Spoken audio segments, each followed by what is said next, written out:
Bonsoir et bienvenue sur Journal de guerre. Au 261e jour de la guerre entre le Hamas et Israël, voici ce qu'il fallait retenir de la journée à 19 h.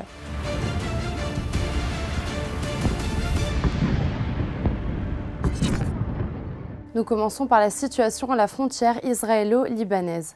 Un raid a été mené mercredi après-midi contre une voiture dans le quartier de Haouch à l'est de Tyr.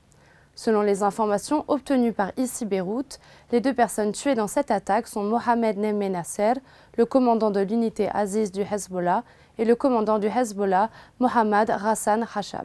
Un drone israélien a explosé au-dessus de la place de la ville de Taïbeh sans faire de victimes. L'armée israélienne a également pris pour cible une maison à Kfar Kila. L'armée israélienne a poursuivi ses offensives dans la nuit de mardi à mercredi, menant des raids contre les infrastructures du Hezbollah dans les villes de Blida, Yaroun et Tahir Harfa. Un bâtiment militaire du Hezbollah à Ait Haroun a également été bombardé. À Gaza, l'armée israélienne continue ses opérations à Rafah, dans le centre de la bande de Gaza, et à Shujaya, où elle dit avoir frappé plus de 50 infrastructures du Hamas. Selon la défense civile, 7 tués ont été retrouvés sous les décombres d'une maison bombardée dans le nord de la ville de Gaza.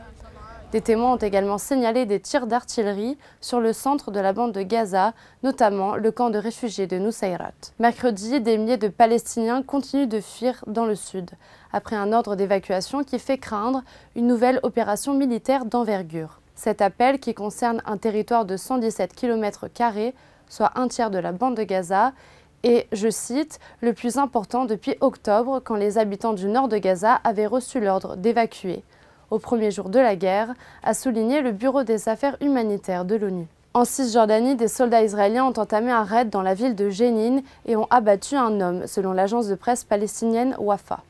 Enfin, l'organisme de surveillance anti-colonisation Peace Now a affirmé mercredi que les autorités israéliennes ont récemment approuvé la saisie de 12,7 km² de terre en Cisjordanie occupée, ce qui représente la plus grande appropriation depuis plus de 30 ans.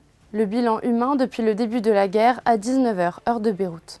Du côté de Gaza, le ministère de la Santé a recensé près de 37 953 morts parmi les Palestiniens depuis le 7 octobre. Du côté israélien, 1200 morts sont officiellement recensés par l'État hébreu depuis le début du mois de novembre 2023, un chiffre qui n'a toujours pas changé selon les données officielles, malgré les annonces régulières des soldats tués dans les combats. L'armée israélienne a d'ailleurs annoncé qu'au moins 319 soldats israéliens avaient été tués depuis le lancement de l'offensive terrestre à Gaza. Sur le plan humanitaire, l'Organisation mondiale de la santé a annoncé que presque tous les patients de 2 hôpitaux du sud du territoire palestinien, dont l'hôpital européen et l'hôpital de campagne du Comité international de la Croix-Rouge, avaient décidé de fuir. C'était tout pour aujourd'hui. On se retrouve demain pour un autre résumé de la situation. D'ici là, vous pouvez suivre notre actualité concernant cette guerre sur notre site www.icibeyrouth.com sous la rubrique Guerre Israël-Hamas ainsi que sur tous nos réseaux sociaux.